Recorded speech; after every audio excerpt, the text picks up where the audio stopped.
I used to browse the dark web out of curiosity, not for anything illegal, just to see the hidden corners of the internet people whispered about. I had a VPN, Tor browser, and all the safety measures you're supposed to take.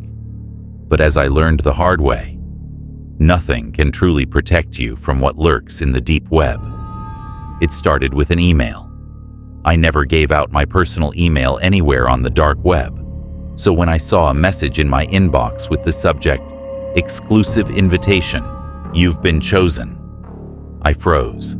There was no sender, no address, just the subject and a single message inside. "You are invited to the Red Room. Join us. Link removed." Now, I'd heard of Red Rooms before. Supposedly, they were live-streamed torture chambers where wealthy psychos could pay to watch people suffer. Most people thought they were just an urban legend, but part of me, some dark, primal instinct, told me this was something real. I should have deleted the email. I should have shut my laptop and walked away. But I clicked the link. The live stream. The site had a plain black background, nothing but a single red door graphic in the center of the screen. Below it, there was a chat box with a few messages.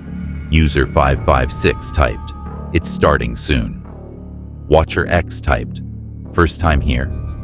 Death Mask typed, "Hope they last longer than the last one." My stomach twisted. Was this just an elaborate hoax? Or was I really about to witness something I could never unsee? Then, the red door on the screen creaked open, and the stream began. The video feed was low quality, grainy, but I could make out the details. A dimly lit room, its walls made of concrete. A single wooden chair sat in the middle, and in it, a person, blindfolded, tied with thick rope. They were breathing fast, chest rising and falling in panic.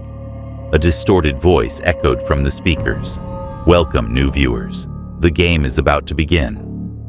On the screen, a figure stepped into the frame, wearing a mask. It wasn't like a ski mask or some horror movie slasher mask. It was an old porcelain doll face, cracked down the middle, with dark, hollow eyes. The chat exploded with excitement. Watcher X typed, "Yes, the doll is here." User 556 typed, "First cut coming up." Death Mask typed, "Bet they last 5 minutes." My hands were trembling on my keyboard. I wanted to leave, but I was paralyzed with morbid curiosity. The masked figure pulled out a rusty knife and ran it along the bound person's arm. They whimpered, struggling against the ropes.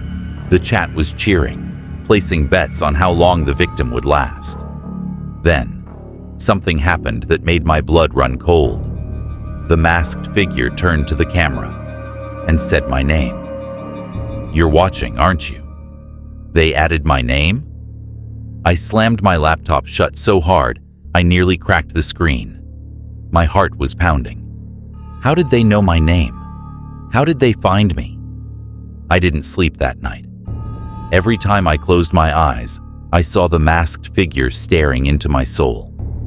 The next morning, my paranoia was at an all-time high. I taped over my webcam. I deleted everything related to the dark web. But then, the second email came. "You shouldn't have left. We're watching." Attached was a photo of my apartment building, taken from outside my window. I don't go on the dark web anymore. I don't even use my laptop without the camera covered. But sometimes, at night, I get this eerie feeling that someone is outside, watching. And the worst part? Every now and then, I still get emails. "Come back to the Red Room. The game isn't over." Somewhere deep in the abyss of the dark web, where anonymity is king and untraceable transactions fuel hidden economies, there exists a story that defies logic, a user who should not exist. What started as an innocent curiosity about secret forums turned into an encounter that left one man questioning reality itself. Tyler was no stranger to the dark web. He wasn't a hacker or a criminal, just another thrill seeker looking for something creepy. Late one night, after aimlessly clicking through hidden marketplaces and conspiracy forums, he stumbled upon a site called The Black Veil. The description was vague, a place for those who know too much. Tyler had read about deep web forums where people discuss classified government experiments, bizarre encounters, and shadow organizations. He assumed it was just another role-playing conspiracy site. Curiosity won, and he requested access. Seconds later, a chat window popped up.